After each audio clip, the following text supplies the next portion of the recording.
অবশেষে তাহসানের বিয়ে নিয়ে মুখ খুললেন মিথিলা। পারিবারিকভাবে গত 4 জানুয়ারি বিয়ে করেছেন জনপ্রিয় সঙ্গীত শিল্পী ও অভিনেতা তাহসান খান। মেকওভার শিল্পী রোজা আহমেদকে বিয়ে করেছেন তিনি। এ খবর প্রকাশের পরই তা দেশব্যাপী আলোচনার কেন্দ্রবিন্দুতে পরিণত হয়। মিথিলার সঙ্গে বিচ্ছেদের পর দীর্ঘদিন কোনো সম্পর্কে জড়াননি তাহসান। তবে 2025 সালের শুরুতেই নিজের জীবনের দ্বিতীয় ইনিংস শুরুর খবর প্রকাশ্যে আনেন। এদিকে সাবেক স্বামীর বিয়ের পর মিথিলার প্রতিক্রিয়া জানতে আগ্রহী ছিলেন ভক্তরা, কিন্তু তাহসানের বিয়ে নিয়ে শুরু থেকেই নীরব ছিলেন এই অভিনেত্রী। এমনকি সাবেক স্বামীর প্রতি কোনো শুভেচ্ছা বার্তাও পাঠাননি তিনি। তবে সম্প্রতি এক সাক্ষাৎকারে তাহসানের বিয়ে নিয়ে মুখ খুলেছেন মিথিলা। তিনি বলেন, বিয়ে নিয়ে আমার কিছুই বলার নেই, এটা নিয়ে কথা বলতেও চাই না।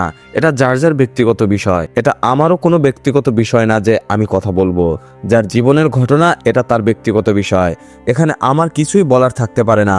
এর আগে মিথিলা এক সাক্ষাৎকারে বলেছিলেন, বিচ্ছেদ হয়ে গেলেও তাহসানের সঙ্গে তার বন্ধুত্ব রয়েছে।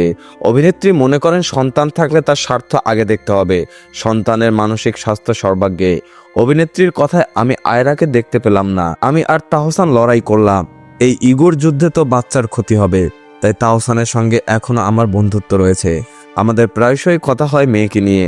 প্রসঙ্গত, রোজাকে বিয়ের আগে অভিনেত্রী রাফিয়াত রশিদ মিথিলার সঙ্গে দীর্ঘ 11 বছরের দাম্পত্য ছিল তাহসানের। 2017 সালে তাদের সেই সংসারে বিচ্ছেদ ঘটে। এরপর 2019 সালের ডিসেম্বরে ওপার বাংলার পরিচালক সৃজিত মুখোপাধ্যায়ের সঙ্গে বিবাহ বন্ধনে আবদ্ধ হন মিথিলা।